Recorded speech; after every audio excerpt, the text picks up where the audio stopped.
Good morning, everybody, and welcome to episode 209 of Empty Betters. I'm your host, Harrison Scholes. I'm going to toss it across the screen to the very life-full Nick Manella. What's going on, my friend? The Washington Capitals are going to the Stanley Cup playoffs. That just feels so good to finally say. I don't know about you guys, but the past like 4.5 days have been without a doubt the most like sports related stress I have ever gone through, save for probably the 2018 Stanley Cup final. I mean, I think we were talking about it in our group chat earlier. Like I was vibrating on the couch. There was nothing in me that was vibrating. I was the one vibrating. Like it has just been crazy. Yeah, congratulations. I'm going to toss it across the screen to my other co-host up in Wisco, Mr. Mac Vogel. I know he's feeling pretty excited at the moment. Oh, baby, there will be playoff hockey in Washington, D.C. this year. Holy shit. Yes. Yes, there will. Feels good. I echo everything Nick just said. Rangers, we're coming for you. Peter Laviolette, I'm in your walls. Ooh, forgot about that. Um, yeah, we'll get into it. Don't worry. So obviously the Caps are in, the Penguins are out. Maybe you can tell by the tone of my voice, but I tip my cap to the Washington Capitals. I tip my cap to Charlie Lindgren, who deserves every single ounce of praise that he gets this season. He goes back to back with the season on the line, gets a shutout, and then surrenders only one goal to the Flyers. Just a ballsy effort. So before we get into the nitty gritty, this episode, we do have an interview with Michigan State's very own Patrick Geary. Geary, pronounced that wrong the first time. He joined us last week, pretty much right in the heat of the college hockey playoffs. So we talked to him last week. That interview will be in the middle of the episode after we chat about the Capitals.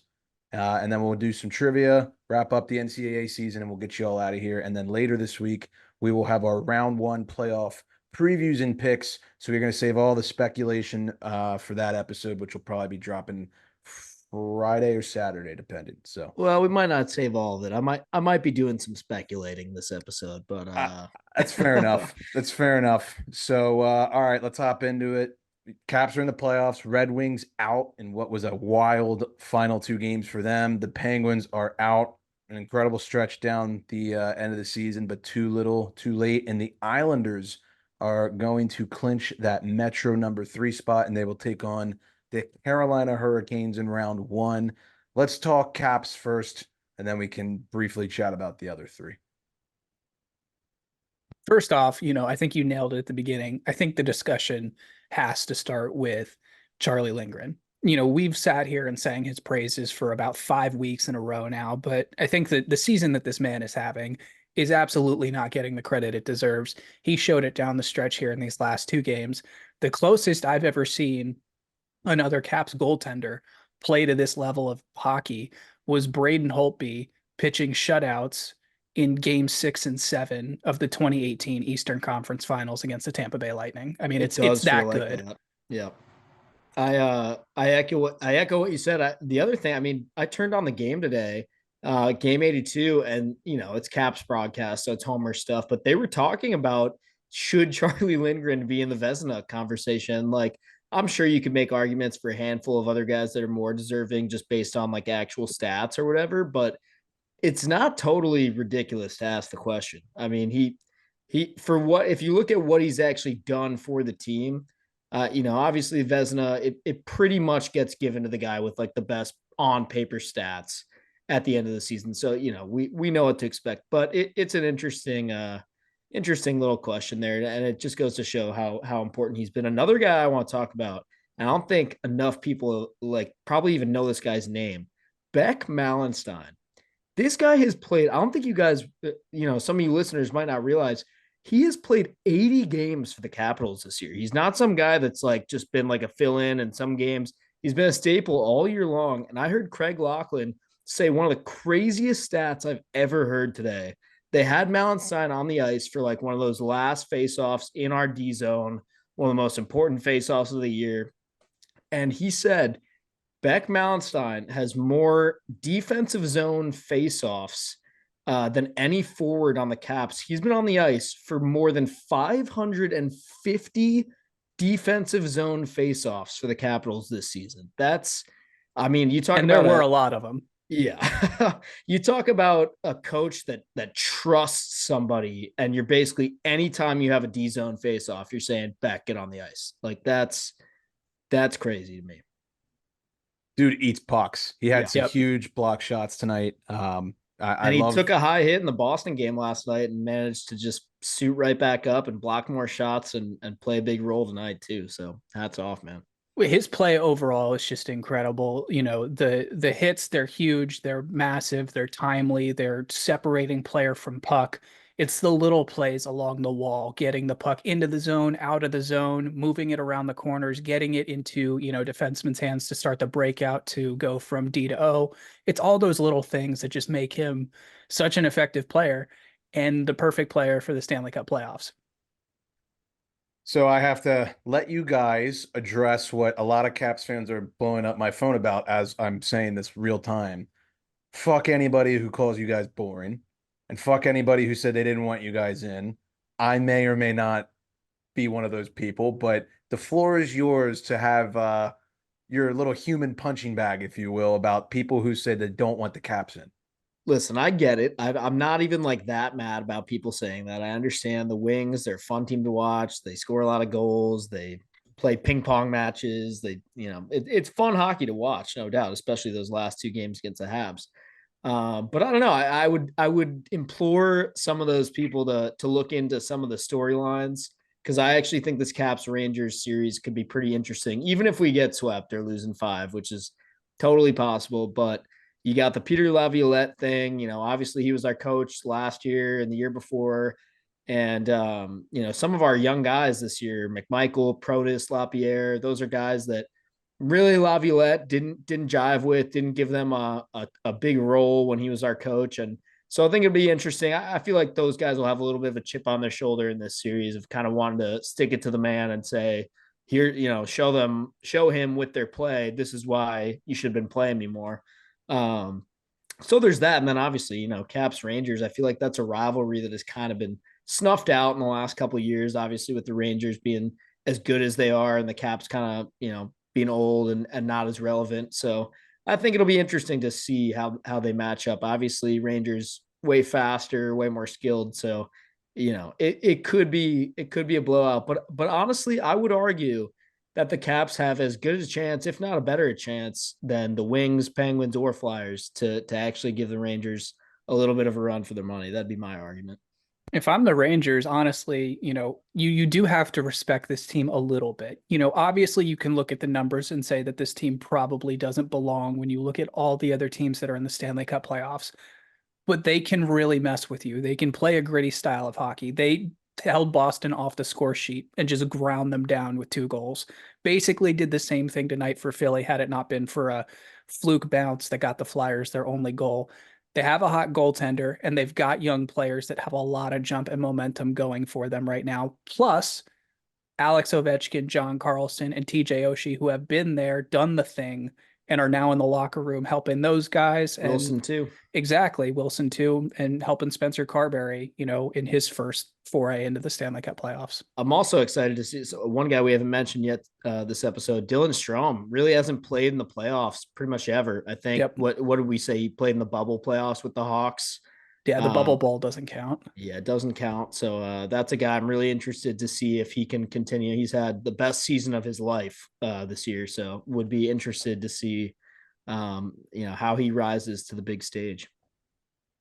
I am extremely excited to see how the Tom Wilson return to MSG on a consistent basis will work out ever since the horrific acts of violence that occurred, what, 2 seasons ago? Maybe 3 seasons ago. Right. Yeah, and I bet they wish they had Mr. Matt Rempe back then too. That'll be I'm sure I'll make a bold prediction right now. Somebody in this series is getting suspended.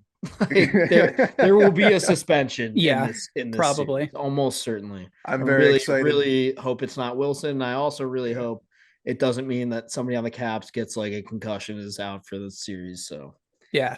T's and P's to Nick Jensen too. Glad he's feeling a Holy lot shit. better. That Yeah, was that was a very scary terrifying. situation against Tampa Bay.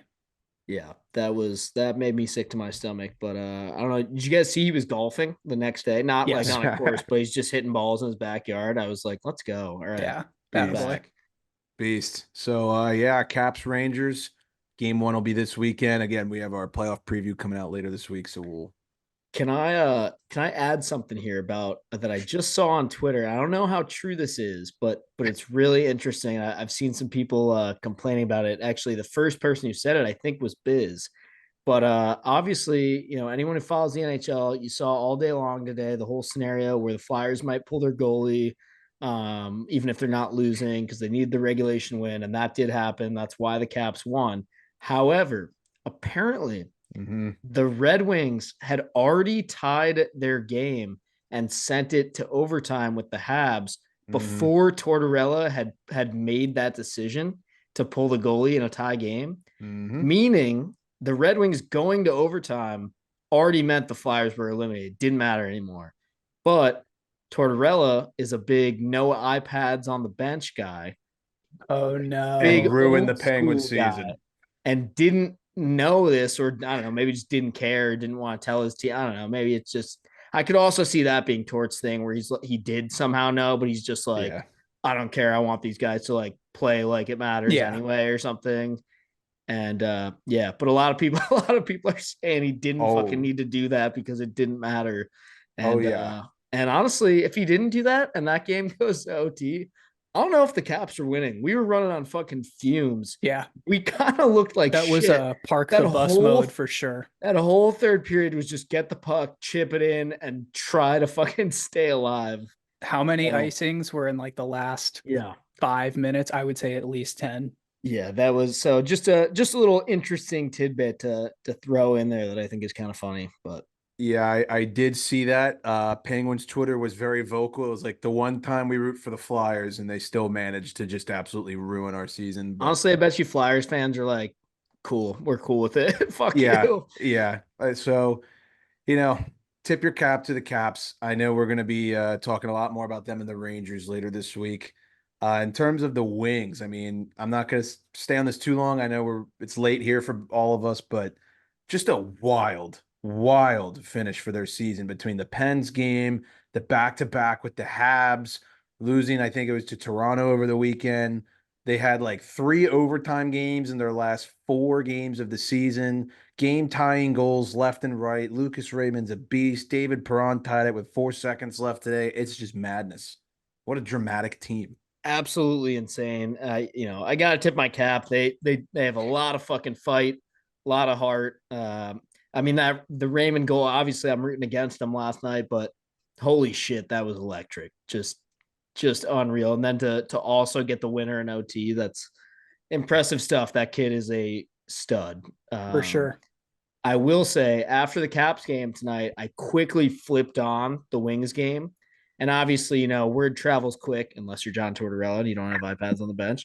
But you flipped on the game and the shootout was still going on. And they pan over to the Red Wings bench, and every single one of them just had their head down. Like they already like game is Yeah. still going on. They're still trying to play to win. And one of their shooters is about to go try and score a goal to win the game. And no one's even looking at the ice anymore. They were all just, taken out of it, which you can understand, but just an interesting dynamic to see. Yeah. I mean, they threw everything, including the kitchen sink at it. And, you have to commend the run they had in to end the season. We've said it all along this year. They're exciting, they're fun. They're just not there yet. They will absolutely be there next year. I fully expect them to be in the Stanley Cup playoffs. Yeah. Some of those younger players are going to continue to mature, continue to adjust to life in the NHL.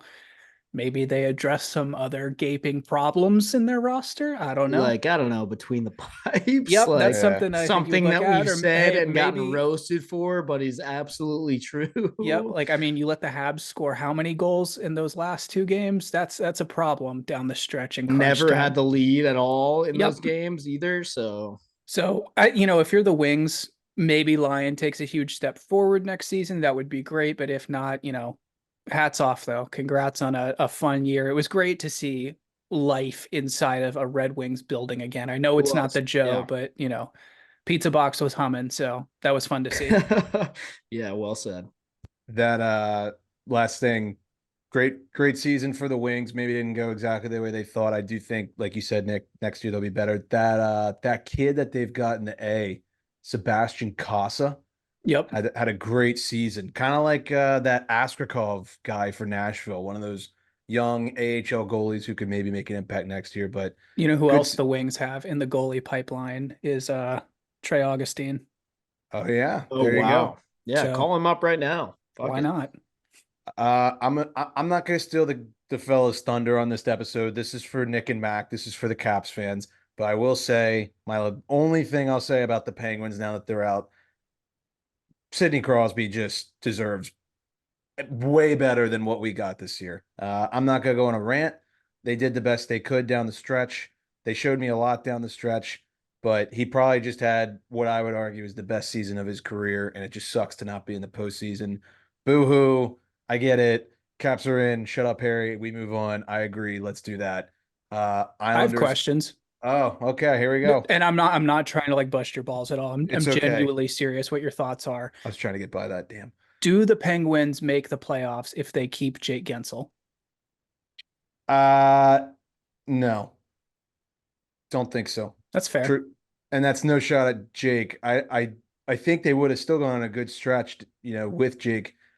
The only thing, yeah, no, I don't think they would have. Those couple games right after the trade when we were like, oh my God, the Penguins look quite literally dead.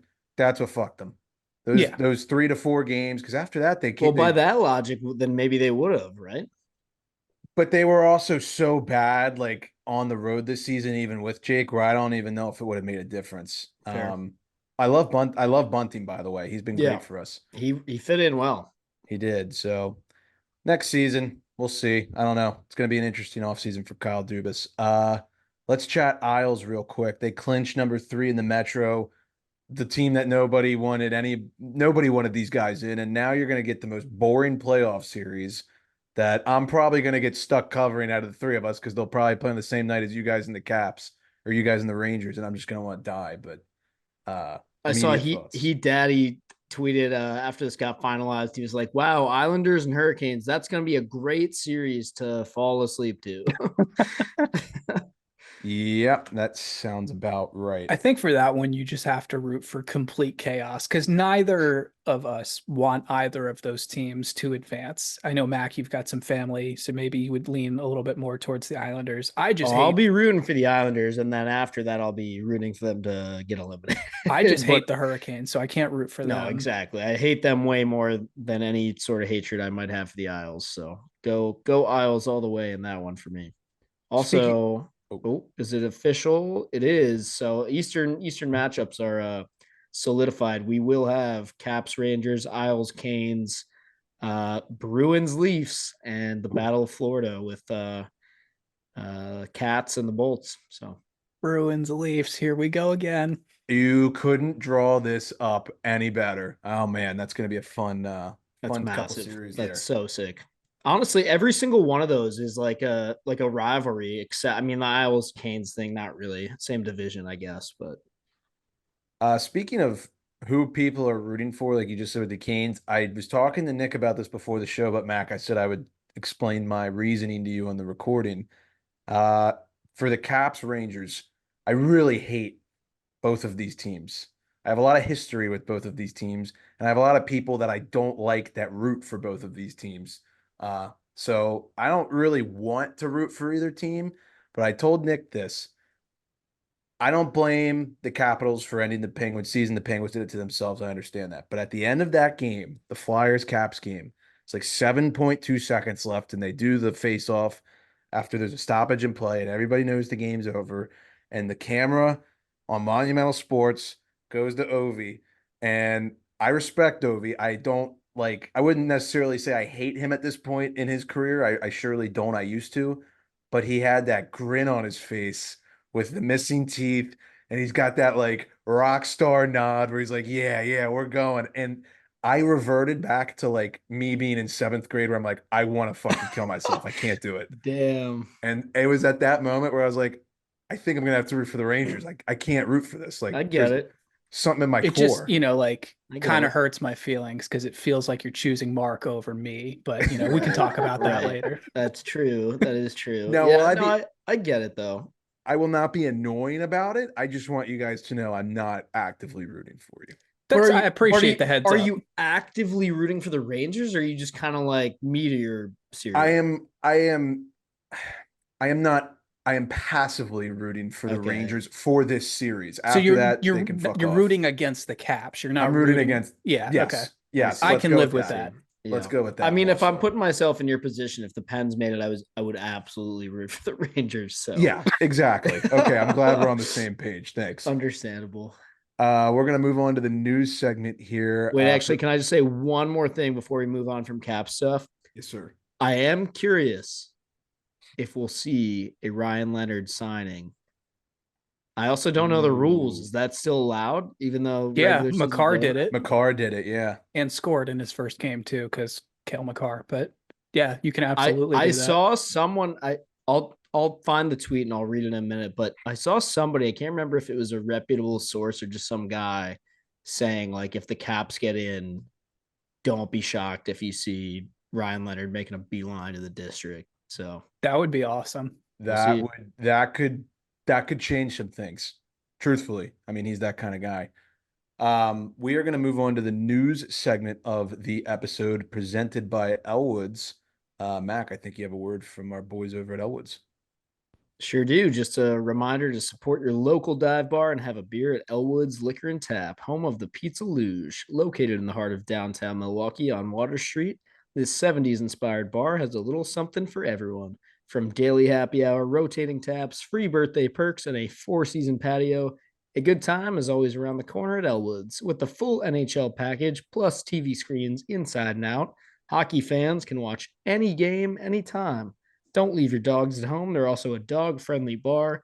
We'll see you down at Elwood's. And I'll definitely be watching some playoff hockey there. I was there the other night, had a nice chat with Nate, the owner, and I know he'll be dialed in for the postseason as well. So On that note, just be on a lookout for our social media. Nick and I are obviously located in Baltimore, so there's a little bit of Caps country over here. So maybe we will be doing something this weekend in the forms of a watch party for game one against the Rangers. Be on the lookout for that.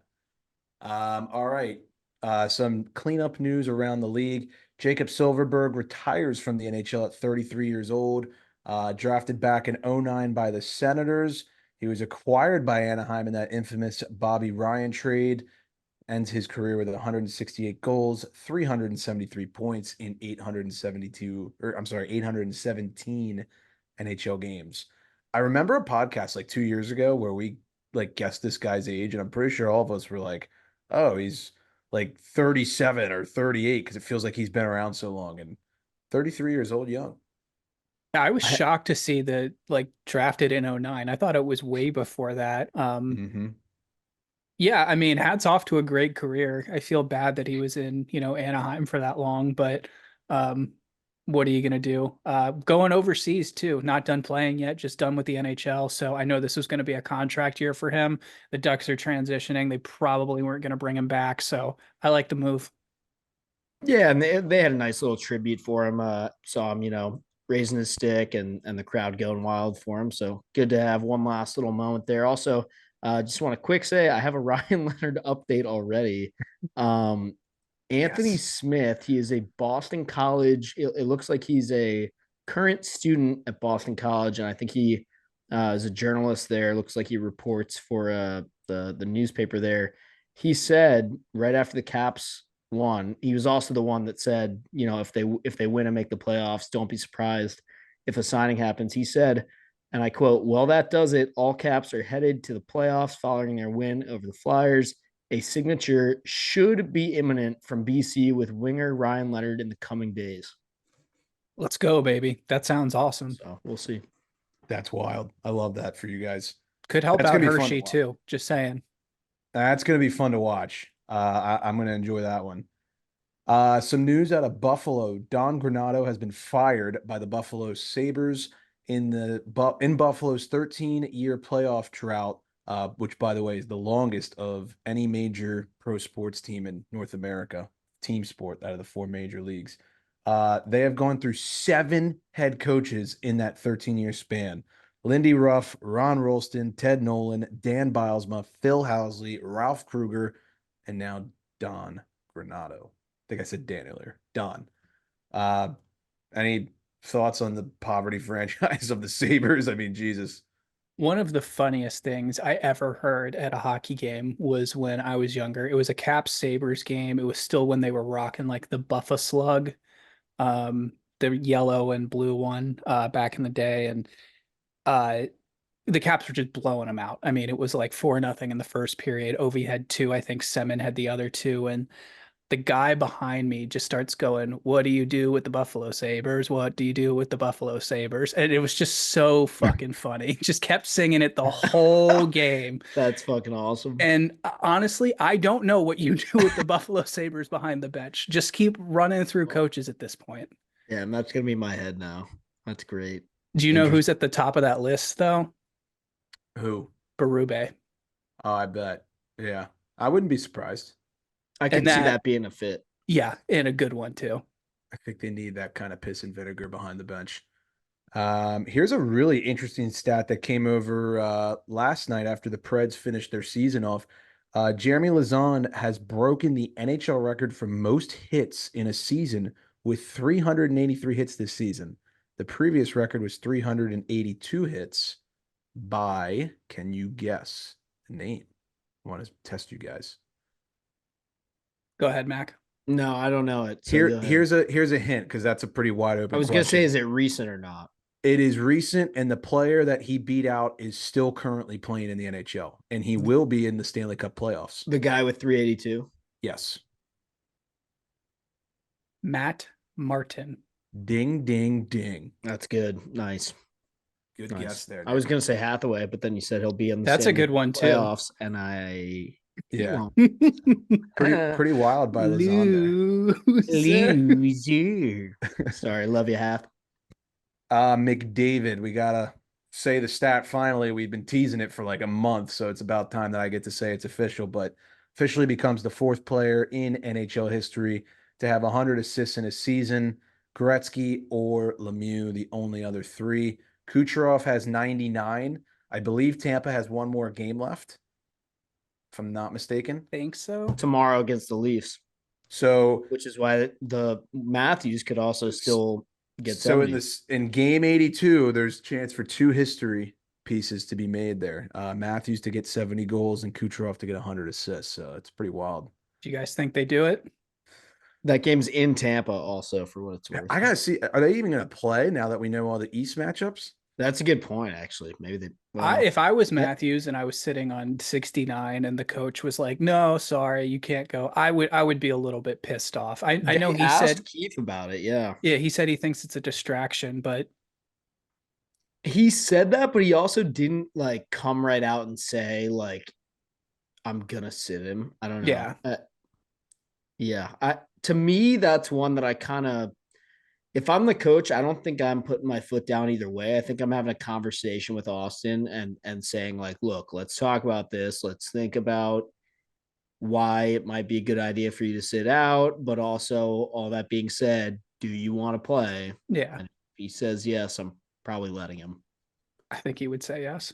I feel like a guy that caliber, you kind of let him call a shot. Maybe you only play him if it's power play time. You bench him the rest of the game. Yeah, sure. I mean, you can Yeah. keep. Yeah, I don't know. That's I mean, a good point too. be Or interesting. fuck it, like put him out for the empty net if it's like a 1 goal game and like I don't know, suit him up and at least like just you like you said, you can limit his ice time. Yeah, a he little can work bit. the door for a couple periods. Yeah, Tease it Pay a his little dues bit. for once. Tease a little bit over there. But as Max said, playoff matchups that we already know. The East is entirely set. We're gonna get Tampa, Florida. We're gonna get Toronto, Boston, Washington, Rangers, and then we get Islanders and Canes. could not have drawn that up any better. It's so good.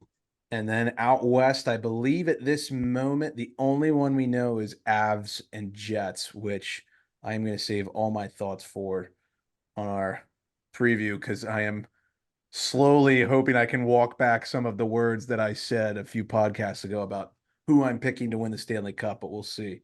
And speaking of the Avs, this is just a reminder that the new documentary Saving Sakic is available to stream today as you're listening to this on ESPN Plus. The documentary revisits the attempt to lure the Avs captain to New York with a $21 million offer sheet. I've heard that it's going to be an absolute banger. It's been making its way around the internet.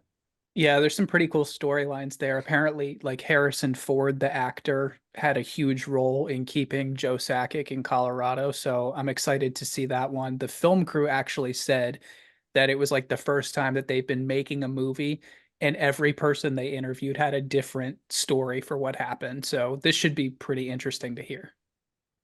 Yeah, definitely going to tune into that. Well, that about wraps up the league news. We're going to do our interview with Patrick Geary and then do the NCAA wrap up. So we're going to do that interview after Nick reads off our word from our friends over at Kane Footwear.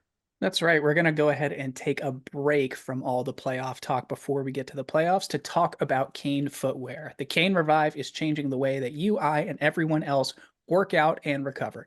Made with bounce back foam, made from Brazilian sugarcane technology, it is the best shoe not only for your recovery, but for the environment. Head to the link in our bio today to get a pair of the most comfortable shoes you will ever own. We're going to toss it off to Patrick right now. All right, everyone. It is now my pleasure to welcome to the Empty Betters podcast, Mr. Patrick Geary from the Michigan State Spartans. Dude, thank you so much for taking the time to be with us here today. Yeah, no, thanks for having me on. It's been an honor.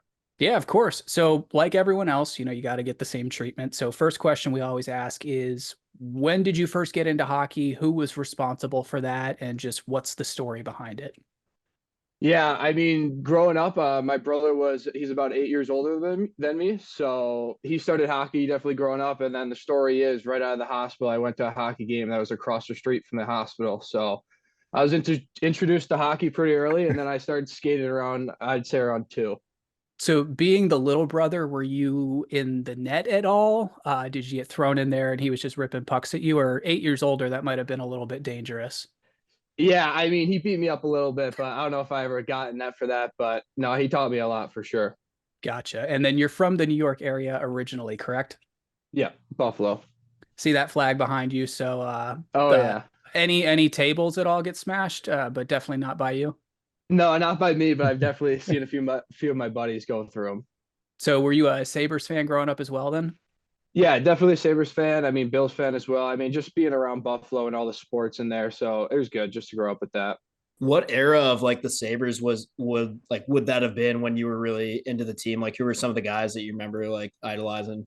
Honestly, like Palmerville was the big one. Like he brought the city together. It felt like just like the way he played. I mean, honestly, like to be honest with you guys, I don't watch too much hockey. I feel like a lot of my life is hockey. So when I could get away from it, I can. So like I don't say I have a favorite player. I just love the game and I love to play it.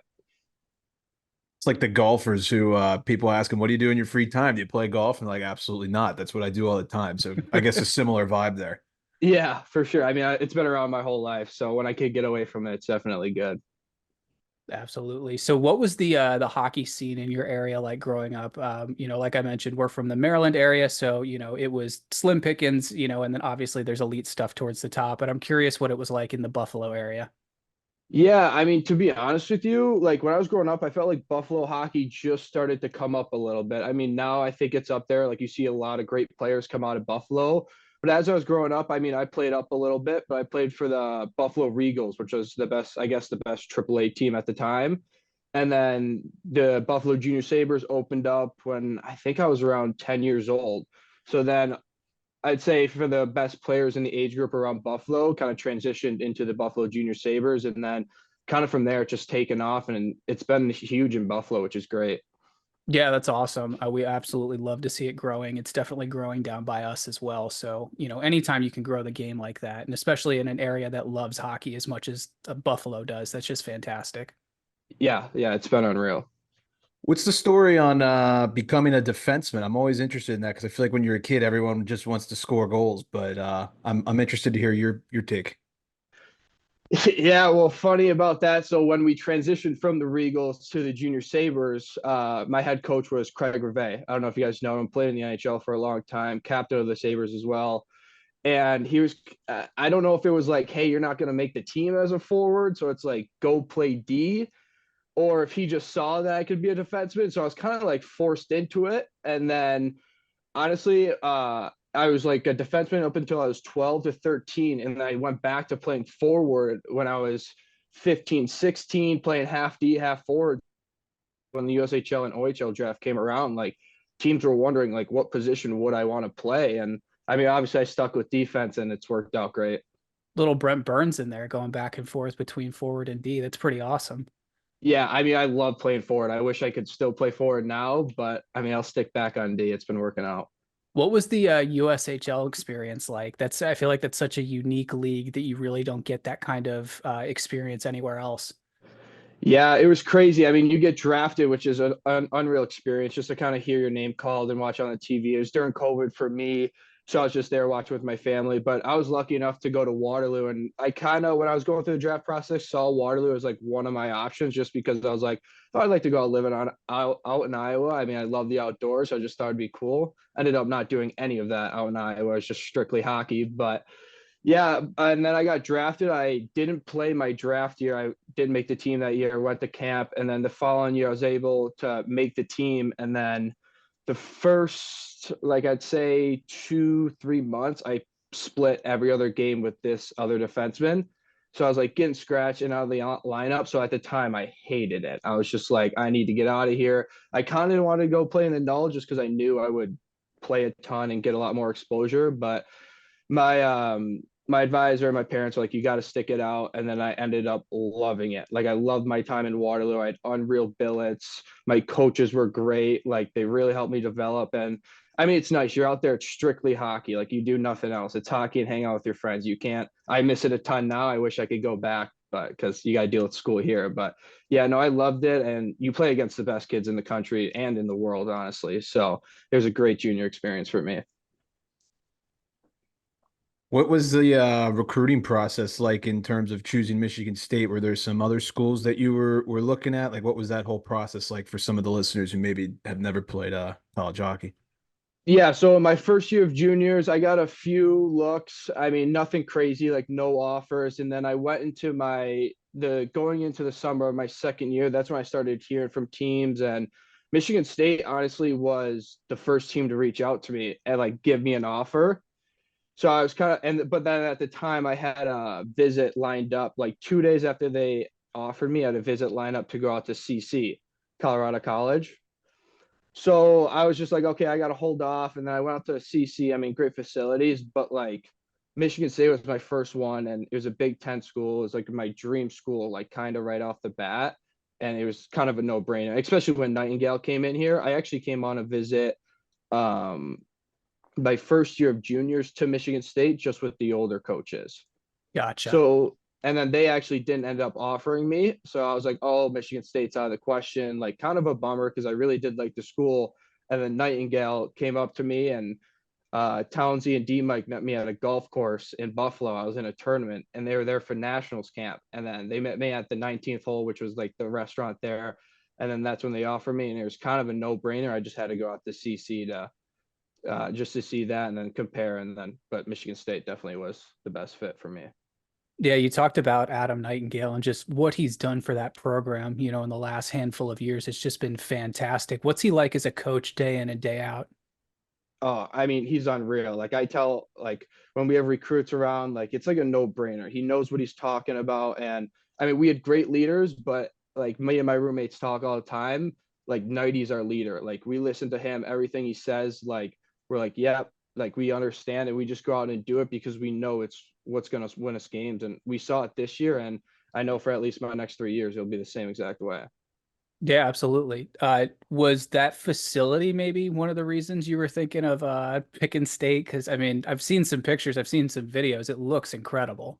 Yeah, it's unreal. And our trainer Will Morlock, he uses the facility so well. He has a plan for us each day, like come in, do this, and it helps our bodies. It gets us good for the game. So yeah, it's been unreal to use what we have here. That's awesome. What's the how's that locker room vibe? I know there's some big personalities on the team. So are you DJ at all? Who's in control of the music and who's the goofball? Well, do you guys know Isaac Howard? Yep. Yeah, of course. Yeah. That's probably the guy They that most people think of Michigan State, I feel like. Oh yeah, for sure. I mean, he's a big goofball. He's a loud one in the locker room. But we had our oldest guy. He was a '98. James Crossman was our DJ, so we kind of let him do what he wanted. He was the older guy in the locker room, so he controlled that. But yeah, like Iceman's a good one. I can't believe I called him Iceman, but yeah, no. And another one. Do you guys know Artie Lenefshanoff? Yep. Surprisingly, doesn't know a lot of English, but he's very loud in there, which is great. We love him. He's a great kid. So. He was unreal to watch this year. And, I think we're going to see him go pretty high here in the draft. But, just such a big guy that's so mobile. What was he like to, be on a team with and then go up against in practice? Yeah, well, I mean, I have a lot of practice stories about him. I mean, he's a big body out there. He doesn't really realize it, and he uses it in practice a lot. So he's hurt a few guys, but it's all with great fun, and he's just working hard. He doesn't realize it, which is crazy, but yeah, no, to see him and like he's one of the hardest workers I've ever seen. I mean, he's probably still at the rink right now. He's there all day. He's a rink rat. He loves the game, but yeah, no, great to see him and great guy. Want to ask about Red Savage, guy whose name alone has kind of made its way around the internet. It's kind of funny, obviously he's number 21, so people have their memes with that, but what's he like? Yeah, no, great guy. Actually, a guy I actually came very close with this year, and he's been great to me. Not kind of as like a mentor, but he's definitely been there to help me. And he knows Will, so he knows how he operates. So he's definitely a big leader in the locker room. He's great too, and unreal player, obviously. Obviously, everybody always talks about like Michigan and Michigan State, big rivalry, but I'm kind of curious. I feel like a lot of players, you develop your own kind of hatred for different teams. Is there any specific teams that just really like get under your guys' skin Besides Michigan, besides Michigan? Yeah. okay. I mean, going into Penn State was like a big one for us. Mm. With going into that roar zone, we knew it was going to be a big thing, and I felt like our whole team, we just like, yeah, I guess like Penn State was our big one this year. I mean, they didn't have the best season, but for some reason, every time we went in there, like the guys knew that we had them, so it was good. That building's crazy. I feel like, just with any other sport in the Big Ten, anyone can beat anyone on any given night. I mean, those Yeah. games that you guys played down the stretch were so tough night in, night out. I mean, you know, everyone forgot about Minnesota for a second, then they're right back into the thick of it. I mean, what is it like to have to go up against a Bob Motzko coached team like that? Yeah, I mean, we think the Big Ten's the best in the league. I mean, best in the NCAA. And yeah, every night it could go either way. That's why we knew we had to play our best game no matter what, whoever we were playing. But yeah, I mean, you go against the Minnesotas. I mean, it's kind of a dream. You watch those guys growing up in the Frozen Four, and then you're playing against them, and they have all the best guys in the country. But it's great for our development, I think, and I love it. I love when we go into those buildings and it's a tight atmosphere. It's been fun. We're talking about Big Ten hockey and Penn State, and I can't help but think about just some of the really cool uniforms that you get to see. I'm interested to hear your take on this. Can't pick Michigan State. Who do you think has the best sweaters in the country? Oh, in the country. Or Big Ten. We can narrow it down if that's a little too much. Yeah, Big Ten. I did like Penn State's all grays. Do you know which Okay, ones I'm yeah. saying? Yeah, Yeah. I've Yep. seen those. Those are I cool. like the clean looks. I like and I mean we had the gruff. Do you guys see the Sparty gruff? Unreal. I'm still waiting for mine to get delivered, but yeah. Yeah, unreal. And it's just like a classic old jersey. I love the old school look. And yeah, I thought Penn State had a clean one with the all grays. I like the white at home too. I think it works so well at Mun, especially with the green like helmet and gloves and stuff. I think that looks awesome. Yeah, I mean I like our whites for sure, but I love the green. I love the all green look for some reason. And I just feel comfortable in it. But yeah, no, I for sure love the all whites at home. Did you get a Uh, chance to go out to any basketball or football games at all this season? I'm sure that was a big draw at some point. Oh yeah, well actually we got lucky. So we don't play all of September, obviously, and then football's playing then. And we luckily had 4 home games in a row. So we went all of September to all the football games. And then basketball was kind of hard, but we went to one just because after we won the Big Ten regular season, we went out on the court and did like a ceremony for it. So that was cool. But yeah, I mean, even walking around, like we live with all these guys and they're insane. these basketball players and football players, like crazy dudes, just jacked up. But yeah, no, it's some good college. I love it here. So it's been cool to watch those guys play as well.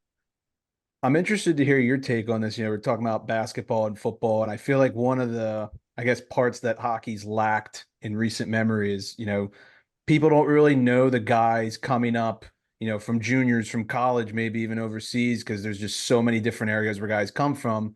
Whereas you look at college football, college basketball, they watch them come up. It feels like this season in particular, there's more college hockey hype and viewership than I can ever remember. And you've got all these names that people like know that are like household, like, all the Hobie Baker finalists they just named, like everybody kind of is starting to learn who these guys are. Does it feel like that, like as a collegiate athlete, like in the thick of it? Yeah, it kind of does. It's crazy that you say that because I was actually just thinking that the other day. Like, I'm looking at, like, I'm on Twitter, I'm on Instagram. It's all about these like guys I play against and like guys I know. So it's starting to become like weird to hear that like everybody else is talking about the college hockey. And like, yeah, I think college hockey and especially in the States is going to take off really soon. And you have the guys like Celebrini and like all the top names that all these kids are looking up to now, and all they are is 17 years old. So I think it's great. I mean, it's crazy for me to kind of be in the mix and just be around the guys that everybody's talking about. But yeah, it's been crazy for sure. Is there one player that you played against this season that kind of stood out like, holy smokes, this kid is going to go somewhere? So unfortunately we went to BC and I was scratched both games. So I wish I could say Cutter Goche, just because I saw him from the stands. I could see how he plays. His shot is unbelievable. But I think of the Big Ten, I mean, not anybody on state, but I would have to go Jimmy Snuggerud for sure. Just playing against him, I mean, he's coming down on you. You're making sure you're looking at his chest, not at the puck, because he's an unbelievable player. And I actually was fortunate enough. I went to a World Junior camp and I saw all those guys really up close, and it was insane. Yeah, didn't he just announce he's returning next season? He's going back. Yeah. Oh. Yeah. So I'll have to play against him one more You're year. like, come But on, buddy, just go pro. just all these guys in the Big Ten, all the Michigan guys, I'm like, just go so Yeah. we could win it again. But What's it like playing in front of a guy like Trey Augustine, who just, it seemed like down the stretch was just so dialed in for you guys pretty much the entire season? yeah, I mean, if he isn't the best goalie in the country, then it's hard to look past that. It's just having the comfortability just to like not to know that if you make a mistake, he's gonna have your back, but like it kind of is like that when you're out there with him, and he's so calm in the net. He never panics, and I think he's like the whole team sees that, especially down in the third. We've had a lot of comebacks, and I think it's because of Trey keeping his composure under pressure and kicking out the saves that he needs to make. So yeah, he was great for us, and I mean, hopefully he stays all four, but we know that probably won't happen. Are you gonna watch the games tomorrow night, or are you kind of done? Like you're just like, all right, we're done. I mean, I'd like to watch just to see Michigan lose tomorrow, but Well said. Well after said. after Hell that, I yeah. might not, just Let's because go. I mean, it hurts to know that we were that close to being there, Yeah. and like seeing everything on social media stinks, but I know we'll be back there. Well, we have to ask about, your goal in the Big Ten championship game. That was electric. I launched my TV remote, I think, about 15 feet in the air. So that was fantastic. What was it like from your point of view? Yeah, I mean, just starting from that whole play, it just like kind of cycled twice, and then I just got it. And our third goalie, John Moore, kind of was like in my ear. He was right on the opening the door for the bench, and he was just like ripping. And I just put my head down and shot it. And it was like, I mean, you black out, you don't really notice anything, but like the one thing I do remember is like throwing up my gloves and looking back just to make sure everybody else was throwing up the gloves. Like never been there, never played in a game. I mean, honestly, never watched a conference championship of any college hockey team. So I had no idea what to do. But yeah, I mean, I blacked out, but yeah, it was kind of surreal. You dream about scoring those big time goals when you're young. So it was cool for me for sure. What's the outlook excuse me. What does the outlook look like for next season for Sparty? What do you mean by that? Like, what do you guys like? Do you have a lot of guys graduating? Like, I know Nick's closer to the team than I am, but like, do you guys have a lot of upperclassmen moving on, and you got a lot of replacements, or is it basically the same team coming back? Like, what can we expect? Honestly, I think we had three grad transfers leave, and like 2D. I mean, maybe if Artie leaves, but we had one senior Nash, our captain, left as well. And then we're kind of waiting on Artie. And then, but everybody else besides those 5 guys will be back, which is kind of insane to think about. Like we were kind of talking with my roommates, like we'll have the same lines. I mean, we got in a few transfers. I know we picked up a D, and then um I don't want to. Why can't I think of the name we just got? Do you know who we just got Not from? off the top of my head. Yeah, from Wisconsin. I can't think of his name for some. Charlie Strammel. Yep, there you go. Yep. Yeah. So we just picked up him. So I think we'll be loaded, and I think we're gonna make another good run. I mean, if we play the way Nighty wants us to play, I mean, I think I have all the faith in the world that we're gonna win a national championship here real soon. What's something about either your game specifically or just Spartan hockey that you think is miles better or separates you guys or you from everyone else that's out there? I think as a team, I think we really play as a team. Like when we come back on a breakout, Nightingale has a set breakout for us. All the forwards know where they're supposed to be, and the D know what they're supposed to do with the puck. So I think it's just the connection that we had kind of made it different because we knew where everybody was on the ice at one point. So I think just the connection. I think it goes off ice. I think we were very close off ice this year too, which definitely helped. And yeah, I think that was the biggest part for us. I know you said you don't really have like favorite players or anything like that, but is there a NHL defenseman right now that you kind of look up to or think like, man, I want to try to move more like him or shoot more like him? Like, is there a guy that you kind of look at? Not specifically, but I mean, like, kind of growing up, I used to wear the number 8, but like Drew Doughty kind of like stuck out to me. I love that he had the no teeth, just kind of like a tough defenseman that could also put some pucks in the back of the net, though. Yeah. It's a good Still, one. I mean, he's old now, but he's still, what, isn't he leading the league in time on ice too? Yeah, Even at that yeah, age, it's crazy. yeah. He's just like a mature defenseman. That's kind of like who I want to grow into, is just being at like a nice home, stay-at-home defenseman that could also, produce points at the same time. Nice. I know you said you're not watching a ton of hockey right now. Are you going to pay attention to the Stanley Cup playoffs at all, or just taking the summer off? Kind of the only time I watch hockey is the playoffs. I love the playoffs because it's like it's just you see the game, it ramps up that much more. So I love it, and I love playing playoff hockey too. Like my last 4 games that we had was the best hockey I felt like I played personally and that I've been a part of. So yeah, I definitely love the Stanley Cup playoffs. Are you a golf fan? I know you mentioned that you've had, I can't remember exactly what you said, but someone pulled you off like the course. Like, are you a big golfer? Yeah, I mean, I'm not good, but I love to play. I think that's the only thing I do out of hockey in the summer is play. I go work out, train, then straight to the course. So Are you a yeah, I fan? love Like, it. are you going to pay attention to the Masters? Yeah, I mean, I'll watch on Sunday, but that's about Yeah. it. But yeah, Okay. I don't watch too many sports in detail. I just love watching the big moments, I guess. Is there anything else you got planned this summer? Just fun stuff that you're looking forward to? Taking some time off hockey and stuff. Yeah, I mean, I think we actually just went over our training program with my trainer. I mean, we only get like a week off when we go back home, but I think it's just like being at home. I love being at home. I kind of moved away when I was young, so like now I appreciate it. And honestly, I'm only home until July, and then I'll have to come back here. So I get May and June, and then be back here to start training. So it's just spending time with buddies, family. It's always great to see them for sure. What are your thoughts on the campus so far after 1 year? I remember, the first time my dad took me there to see it, I was just blown away by how big it was. I don't think I've ever been to another school who's got a campus that's that big.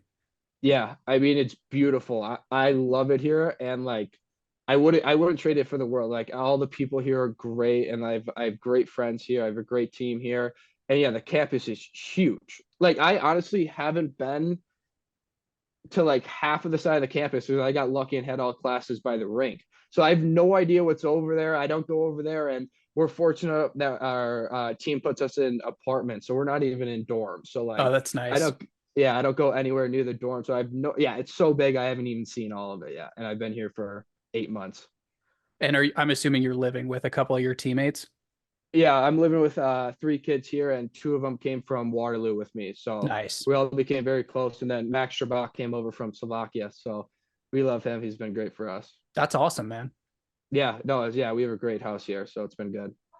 Sure. Sounds good, man. Well, thank you once again. We Yeah, appreciate the thanks a lot, time man. and we'll Appreciate stay in it. touch. Yeah, no, thank you guys. I appreciate it. A massive thank you to Patrick for joining us. That was one of the cooler interviews that we've done. We got to talk to a current collegiate D1 athlete, which I don't know if we've had one of those yet to date. And also in the heat of college hockey playoffs, we got to talk to him, which I thought was pretty cool. So best of luck to him next season and appreciate his time. Absolutely. That was a ton of fun. Obviously, you guys know I'm a big state guy, so that was really, really cool for me. And getting to Munn is absolutely on the top of my bucket list. So maybe we'll have to make that one of our trips for 2024, 25. Absolutely. Nick, I will let you handle the NCAA wrap up here. Yep. So Denver, they went ahead and put the boat on the water. They win their 10th national championship, which is the most of all time. I think a lot of people were surprised when they heard that. But I mean, they played absolutely phenomenal. They completely sucked the life out of a BC team that was ranked number one in the country for the majority of this year. And I think a lot of that is just down to Matt Davis's play. The guy stopped 139 of 142 shots faced in the tournament, finishing with a 979 save percentage. That's not the craziest part. He's not drafted. That is wild. That is wild. It is unbelievable. And hats off to him, one most outstanding player of the tournament, well deserved, absolutely stood on his head in that championship game. And I think the determining factor for me when watching that game is Denver was a team and BC was like just waiting for the superstars to show up and do something. And when, Gautier's trying to take the puck coast to coast with 4 minutes left, you could just see things start to fall off the rails there. Yeah, he had some interesting pregame quotes that I know made their way. That didn't age well, man. No, not at all. Just goes to show you, young college kids, a lot of lot gets to their head, a lot of big personalities and stuff, and that's okay. You'll hopefully figure that out along the way. But If you're gonna say something like that, you gotta back it up though. yeah, you can't be doing the Messier and then just totally blow it. So Yeah. What was the exact? Do you remember the exact words or no? he said there's gonna be a lot of tears for that team over there. Ah, yeah, of joy, turns out, but yes. So yeah, Denver puts a boat on the water, and then Nick, what did you think of Celebrini winning the Hobie Baker? So he's the youngest guy to ever do it, 17 years old. He's the fourth BU guy to do it. Jack Eichel, Matt Gilroy, and Chris Drury are the other guys. He finished the season with 32 and 32 for 64 points in 38 games. I mean, we talked about it a little bit last episode where I said, I don't know how you can give it to anyone other than this guy. And I'm sticking with that. I mean, he had the best season in college hockey that we've seen from a 17-year-old ever. How the fuck is he not 18 yet? That's what I've been wondering. Right? It's like weird. I think it's the late birthday thing or something. Right. All right. Must be. Yeah. I Must don't know. be. Numbers, math, who knows? Well, I think it's worth noting the other two candidates for the Hobie Baker, Gautier and Jackson Blake. They are both expected. Well, actually, Blake made his NHL debut for the Hurricanes. I think it was today against Columbus. And then Gautier is expected to make his debut for the Ducks on Thursday.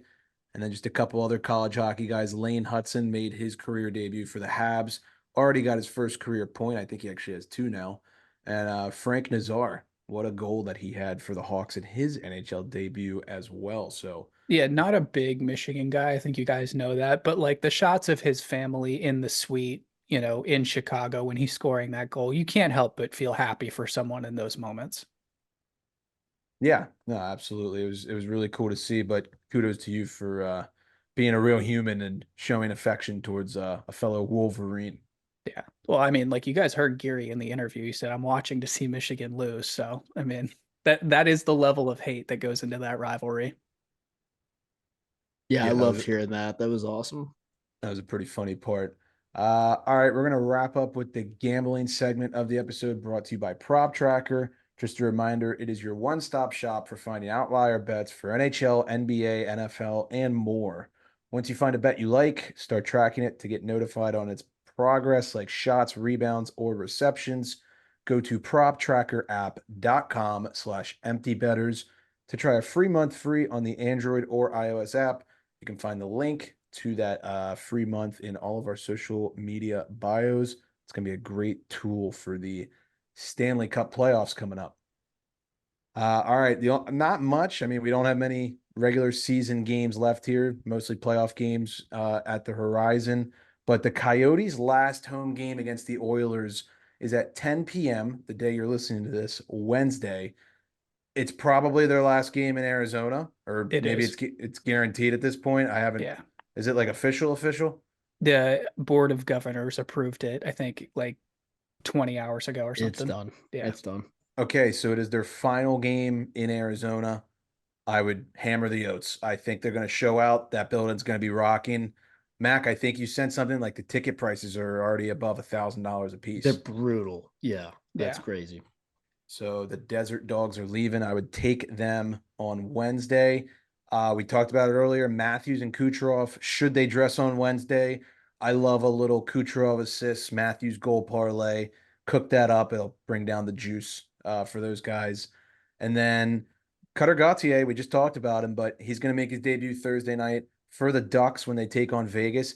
I believe Vegas is like basically playing for nothing at this point. So why not take a shot? Well, don't they? They're still playing for a like whatever position though, right?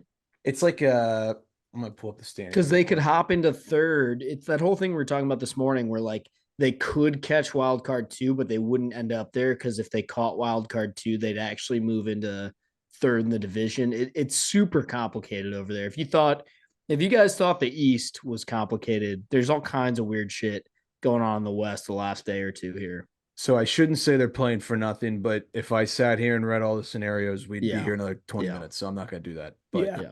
They're I also like playing OT. the Blackhawks right now, so it might all figure itself out pretty quickly by the time you're listening to this anyway. But anyway, Nick, you wanted to add something? Nope. Oh, I thought you turned your mic on. But yeah, look at the Gautier props for his NHL debut Thursday. That's all I got. We'll obviously be giving out series picks on our Stanley Cup preview, so that'll be fun. And yeah, this is the best time of year, and I know the next episode is always the most anticipated episode of the entire season. So we are super juiced up for some April hockey. and I get to be super biased again this year, which is fucking awesome. Last year, I had to be super just neutral and logical, and now I Fun. get to bet with my heart, which always ends well. No one likes that, right? No one likes logical and insane. We want emotional and biased. There's no Yes. logic in this podcast. Let's be real.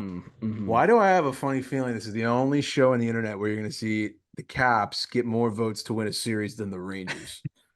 What's funny is last night, I'm delusional if I was doing this in my head last night before we even clinched. In my head, I was picturing watching like the NHL like network or the ESPN like all the experts go down and pick their series. And in my head, I was picturing not a single one picking the Caps, every single one having that Rags logo pop up, which is what will happen. No one's gonna Oh, pick yeah. them, which Oh, is why I might. It's right where we want them. Right where you want them, right? Let's go. All righty, everybody. Well, we appreciate the love and support as always. If you guys don't have any final notes, we'll get Triv. out of here. Oh, Triv, I apologize. You're right. What do you I've got? got one. Yeah. All Let's right. rip. Hit me. So on this day, April 16th, 2003, this goalie, this is a two-parter, okay? So you'll fill in two blanks. April 16th, 2003, this goalie did everything he could to lead the Maple Leafs past the Flyers, but came up just short because this player scored in double overtime to give the Flyers a 3-2 victory after that goalie made 72 saves. And I don't know if this is still true, but whenever this was written, his performance was the second most saves ever made in a playoff game, just one behind Kelly Rudy. So we need a Leafs goalie and Flyers player. Flyers skater. Yep. From April 16th, 2003. Nick, you want to go first or me? Is the Leafs goalie Vesa Toskala? No. Was that the Curtis Joseph era? It was not. 03. 03 Leafs goalie. That's tough.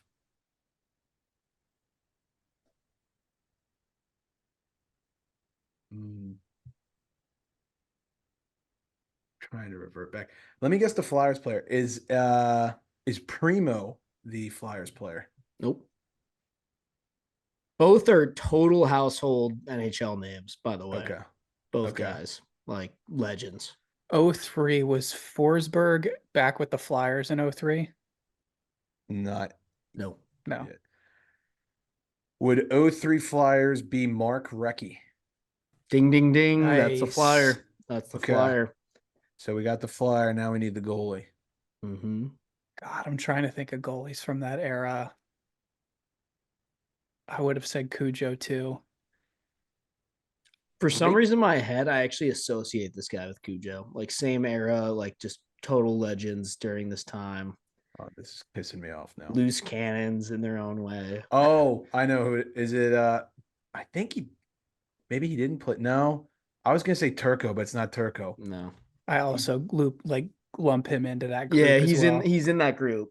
I can't remember if he played. Yeah, I know he was Dallas his whole career, basically. Give me some other teams this guy has played for other than the Leafs, or is that going to give it away? Let me try and think of a different hint I could give you, because that might give it away.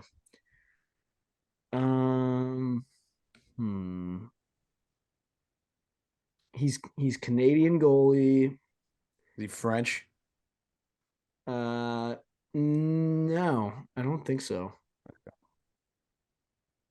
Non-French last name Canadian goalie. Yeah, he's from Manitoba, so I wouldn't think he's French. He did play for 5 different teams, although he's very well associated with 2 of them, in my opinion. The Leafs being the secondary one that I would associate him with in my book. Okay. Why can I not get this? I'm thinking like that Sundin, Darcy Tucker, Right. Yeah. like that era, and I can't. Thomas Caberlet, like all those guys, and I can't think of the fucking goalie. Now that I'm looking at this, I mean, maybe it's just 1, 2, 3, 4, 5. Okay, 1, 2, 3. He played 3 years with the Leafs, and then he finished his career with 1 season with the Panthers, and then he was done.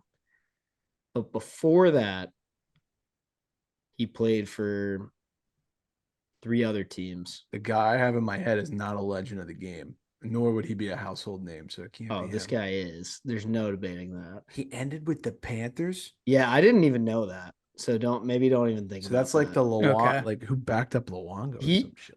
06, 07. He played. He played 58 games with them. This is killing me. Same. I'm really, really mad that I can't get There's this one right now. team that if I say it's gonna. Okay.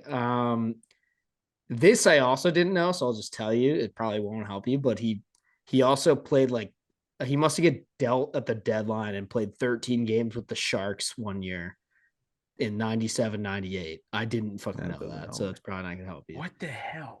He was dealt from the team that he started his career with and played 1, 2, 3, 4, 5, 6. He played 7 seasons with the Blackhawks. Okay. Then he got dealt to the Sharks. Then he got to another team. I think I know it now. And then the Leafs and then the Panthers. I don't want to say the other team because that's like who I think of when I think of this guy. Is it Ed Belfour? Yeah, there you go. Okay. I didn't want to say Dallas Stars because When to you me, said Hawks, I knew it. I don't always think of him forget with the that Hawks. he had like a splash in Toronto. I really don't think of him with the Hawks, which he played more games for them than anybody else, so I should. But I think of him Stars and a little bit Leafs. But, Oh, I think Stars 100%. Yeah, But what's funny is 1, 2, 3, only 4 seasons with the Stars. He played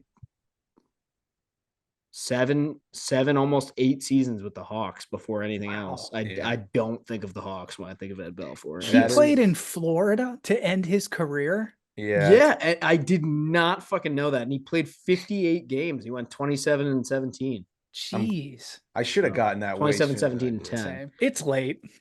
It's late. It is. Yeah. We've had a long week. Real quick. This is not a trivia question, but I just want to read this other thing that's on the trivia site because this is a fun memory. Also on this day in hockey history, but in 2019, the Columbus Blue Jackets made history on April 16th, 2019, when they beat the Lightning to complete a 4-game sweep in the first round. Not only was it the first playoff series win in Blue Jackets franchise history, but Tampa Bay became the first President's Trophy winner to not win a single postseason game. And I think that's fucking awesome. And I hope the Rangers do that exact same fucking thing this year. We'll end on that note. And on that note, absolutely. Nick, you got any final things you got to say? No, I think that's it. I'm fired up for the playoffs. It's absolutely going to kill us in the first round, but We're I can't so wait. back, baby. We're Exactly. so back. Well, it's Never 11, left. 11 p.m. on a Tuesday, and the rest of the week we're going to be recording and doing some research for our playoff previews, which will be dropping, like I mentioned earlier, either Friday or Saturday. Stay tuned on our socials. We'll let you know. But the best time of year is upon us. Congrats to the Washington Capitals. I'll tip my cap. And without further ado, Class dismissed.